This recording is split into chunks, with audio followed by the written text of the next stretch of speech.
My wife admitted I was her backup plan after 3 months of marriage. She left me for her ex, but when he betrayed her, she came crawling back, and my answer left everyone speechless. I'm 26 years old. I work in digital marketing, and about 6 months ago, my 3 month marriage exploded in the most brutal way you can imagine.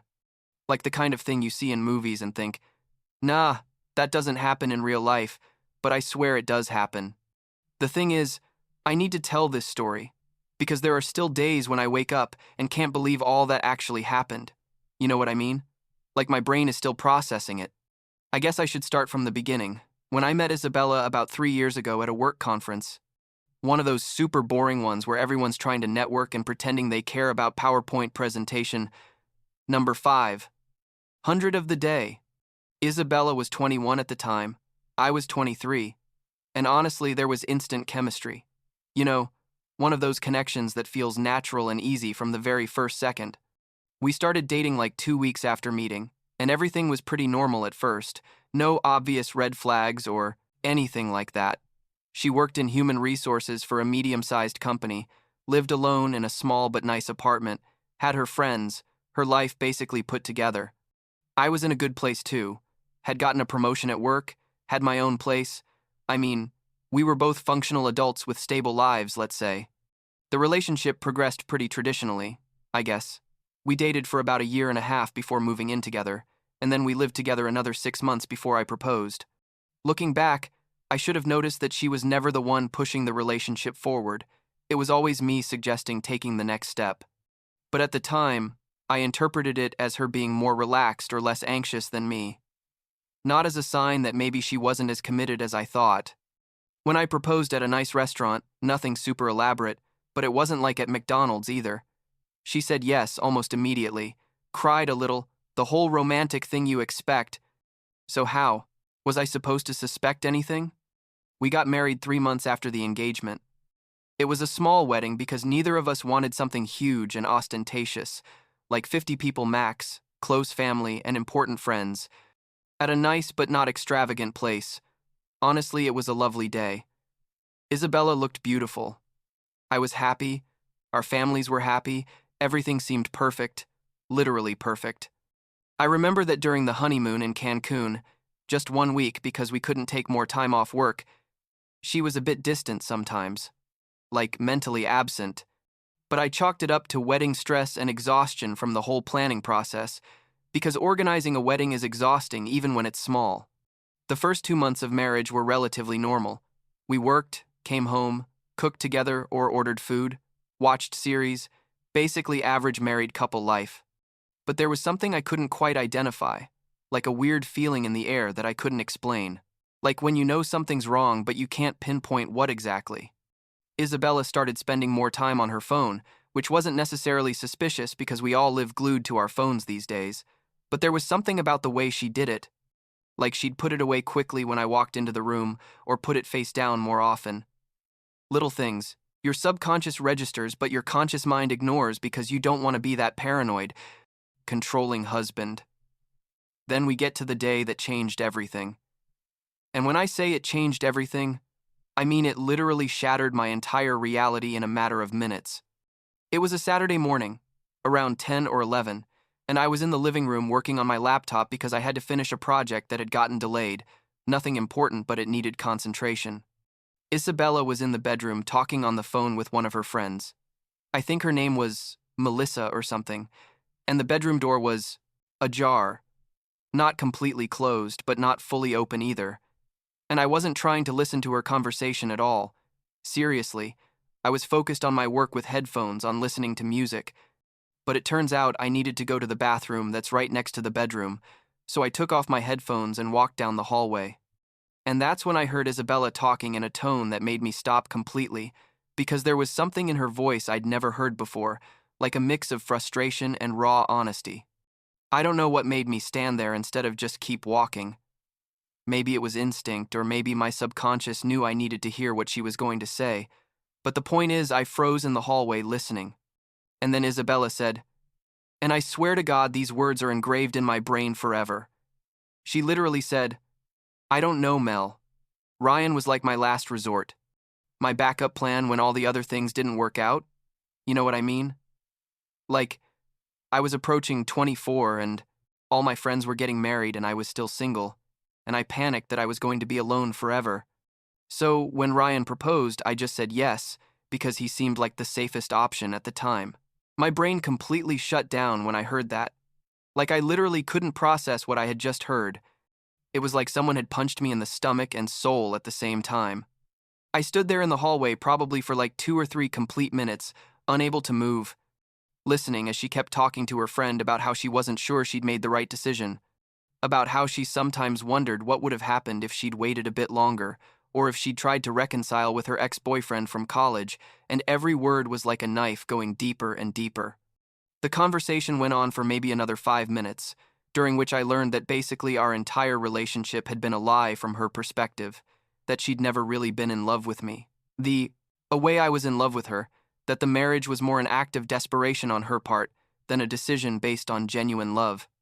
Eventually, she ended the call and I was still standing there in the hallway like an idiot, trying to decide what the hell to do with this information that had just destroyed my entire world.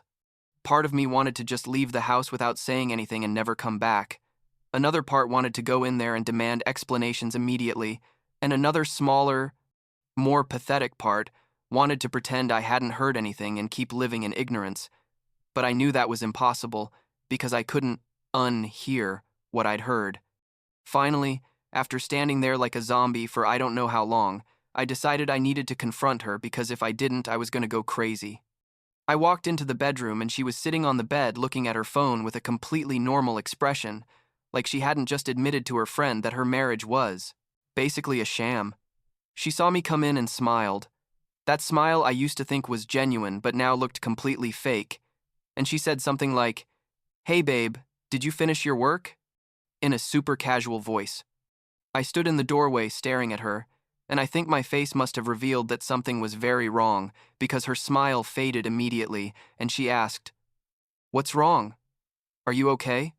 With fake concern, or maybe real. I don't know. I couldn't distinguish what was real and what wasn't with her anymore. I told her, and I remember my voice came out much calmer than I expected considering I was completely destroyed inside. I told her, "I heard your conversation with Melissa.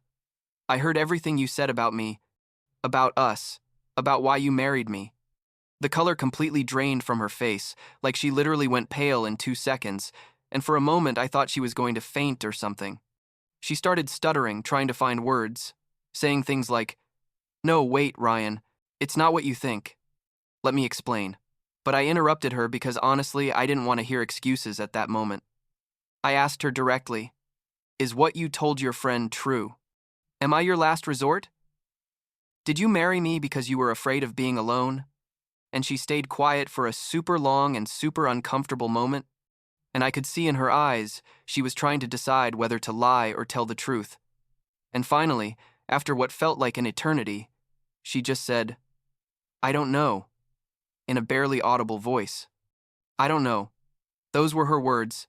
She didn't even have the courage to completely deny it or completely admit it. Just, "I don't know." And honestly, that was worse than if she'd said yes directly.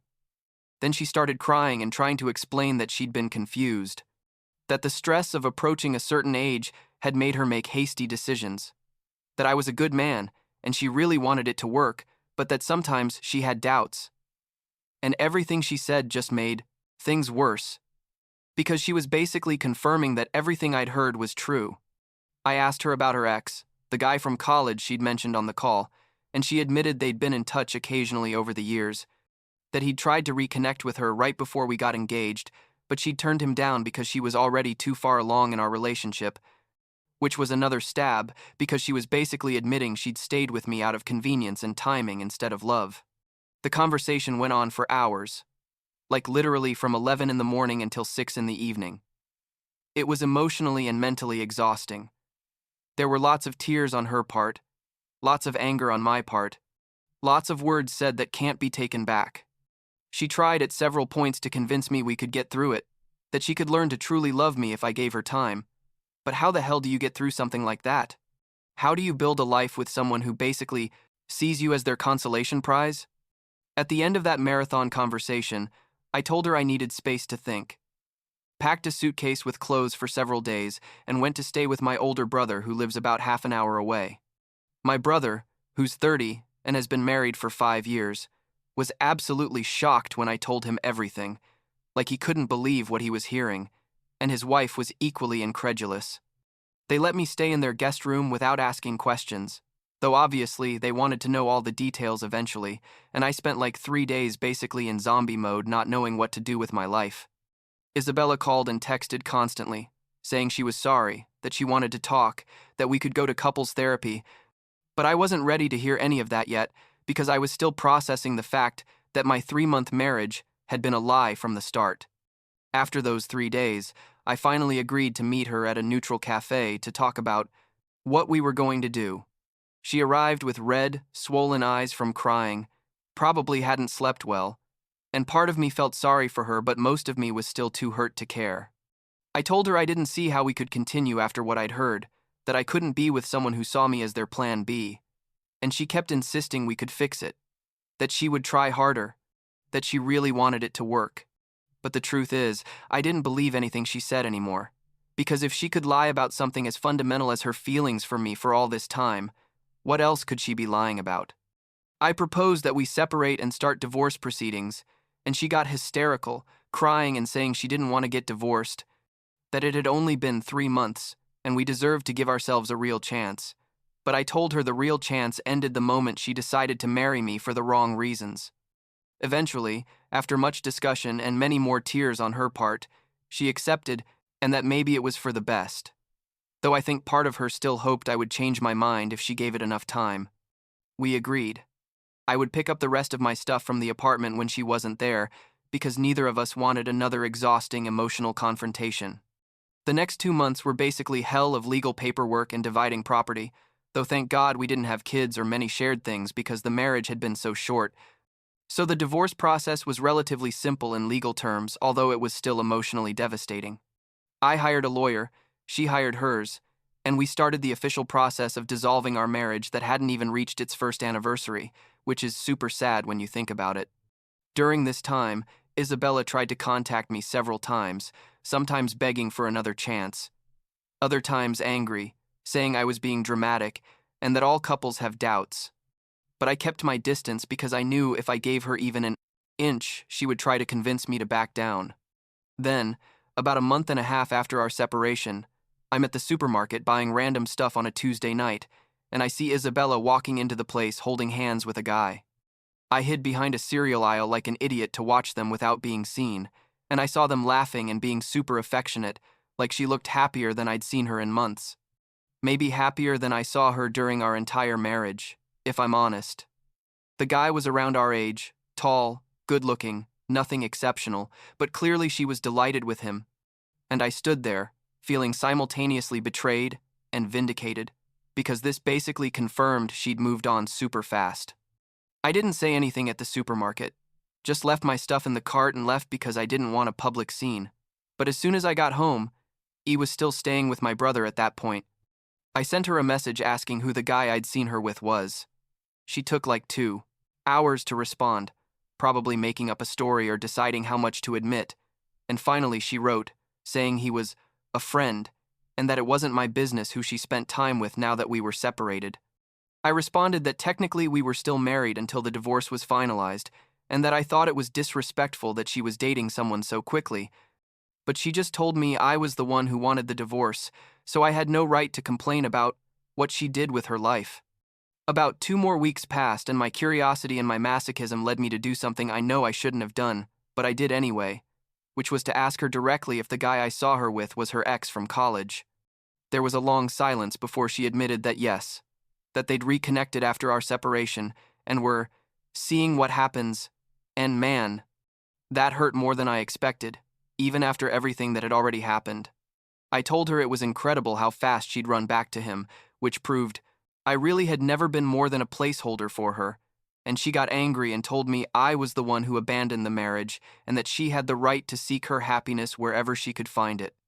What destroyed me most was finding out, through a mutual friend who didn't know he shouldn't have told me anything, that Isabella had been in touch with her ex the entire time we were having problems. Like, from before I heard that phone conversation. She was already talking to him and probably preparing her exit plan. So everything started to make sense. Her emotional distance, her lack of real effort to save the marriage. It was all because she already had someone else waiting in the wings. And I had literally just been an uncomfortable parenthesis between her and the guy she really wanted. The divorce was finalized about 3 months after we separated. It was quick because neither of us fought over anything, really. We basically split everything 50-50 and moved on with our lives. Well, she moved on with hers, because apparently she already had one completely set up with her ex, while I was still rebuilding mine from scratch. Honestly, I thought that would be the end of everything. That she'd be happy with her ex. I would eventually get over this and find someone who really saw me as a first choice. And we'd never have to interact again, because we had no kids or reasons to stay in touch. But then, about 2 months after the divorce was officially finalized, I get a message from Isabella at 11 at night on a Friday, and when I saw her name on my phone, my first instinct was to ignore it. But my curiosity, again, always my damn curiosity, won, and I opened it.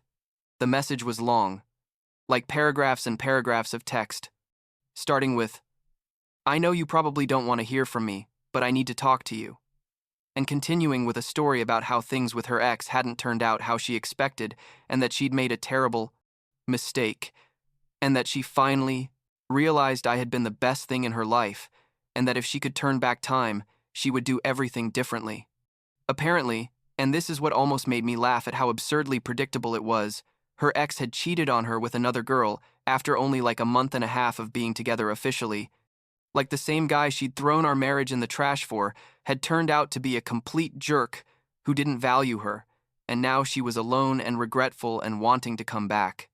The message went on saying she'd been thinking a lot about everything, that she'd realized she'd confused stability with lack of passion, that I was exactly the kind of man she should want to be with, and that if I could find it in my heart to forgive her, she would spend the rest of her life proving she could be the wife I deserved.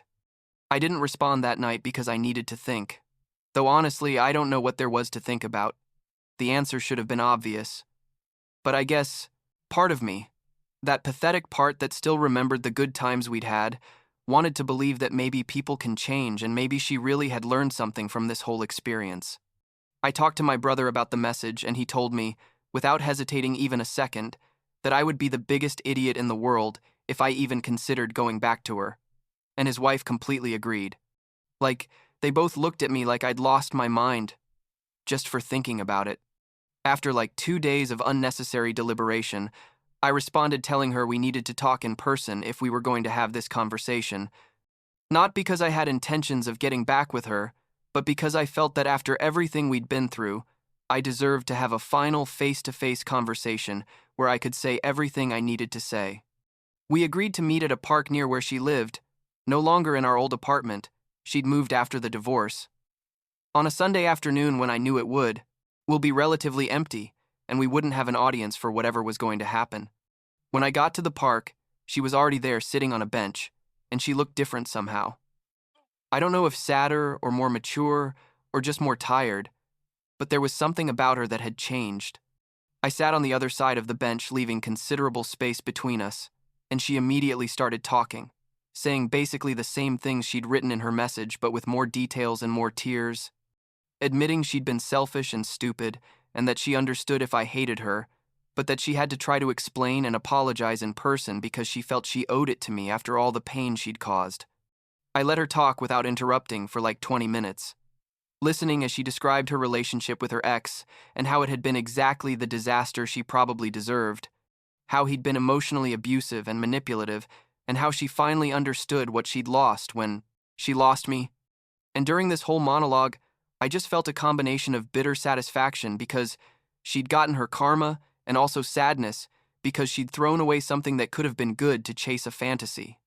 When she finally finished talking, there was a long silence where clearly she was waiting for me to say something, probably expecting me to say I forgave her or that we could try again. But that wasn't what came out of my mouth. I told her, and I think this was the most honest and direct thing I'd said to her in our entire relationship. I told her I appreciated her apology and understood she was sorry, but that the fundamental problem had never been just about the ex or about her temporary doubts. The problem was that she'd seen me as her last resort from the beginning. And that wasn't something that could be undone or fixed simply because she now realized other options were worse. I explained that I deserved to be with someone who chose me first, not with someone who chose me after everything else failed, and that no matter how much she'd learned or changed, I could never forget those words I heard when she said I was her backup plan. Isabella started crying again, saying she understood but begging me to reconsider, that she was willing to do whatever it took to prove she'd changed. Therapy, whatever. But I simply shook my head and told her no. Not in a cruel or vindictive way, just firmly, because I'd spent the last few months rebuilding my self-esteem and learning to value myself enough not to accept crumbs from someone who'd treated me like a second choice. I told her I genuinely wished her the best, that I hoped she'd find what she was looking for eventually, but that it wasn't going to be with me, never again. I got up from the bench to leave, and she grabbed my arm, begging for one more chance, but I gently pulled away and started walking. And as I walked away, I heard her still crying on the bench. And honestly, it was probably the most liberating and saddest moment of this whole process. Because on one hand, I was closing a chapter that had caused me so much pain, but on the other hand, I was finally admitting that the person I thought I loved had never really existed. Today, about 3 months after that conversation in the park, I'm in a much better place mentally.